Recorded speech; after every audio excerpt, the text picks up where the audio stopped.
দোকানে আইস মনীন্দ্র। আমি তোর বাবার বয়সী, তুই আমার নাম ধরে বলস। কাছে বাবা কাছে মাথায় সাপ দিয়ে দুটা বাড়ি দিয়ে দেয় চুল উঠবো। মনীন্দ্র কাছে বাবা।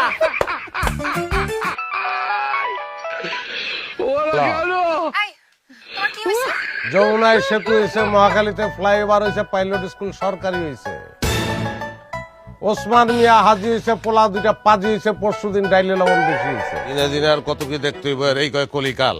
সর্প দংশন খেয়েও মানুষ দাঁত ব্যাট খেয়ে আসে, কাল নাগিনীর সবল খেয়েও দোকানদার মিহি একবার ফিরা চায় না। হ্যাঁ, দোকানদার মিহি ফিরা চায় না, দোকানদার একটু দেখে না, দুইটা বই কিনে না। এর লেগে হুমন্দির পুতারা মরে, এর লেগে কয় অল্প বিদ্যা ভয়ঙ্করী। হ্যাঁ, দোকানের দিকে চাস না, একটা বই কিনোস না, একটা বই পড়স না। এত সহজ দুনিয়া, দুনিয়া এত সহজ না। একটা বই না পড়লে তোরা মূর্খ হবি না, তাহলে মূর্খ কেডা হইব? হ্যাঁ, তোরা কি ঈশ্বরচন্দ্র বিদ্যাসাগর হবি? বিদ্যা কি এত সহজ? এত সহজ না রে, এত সহজ না বিদ্যা। বিদ্যার লেগে ত্যাগ দিতে হয়, ত্যাগ করতে হয়, তিতিক্ষা করতে হয়, ছাড়তে হয়, জানতে হয়, কথা কইতে হয়, সালাম দিতে হয়, নমস্কার বলতে হয়, এগুলি করতে হয়। কি কবি? কিছুই করবি না, ছাতি মাথায় দিয়া বুবা হয়ে থাক। বুবা, তোকে বুবা হয়ে থাকার দরকার আছে, আর কোনো কিছু করার দরকার না।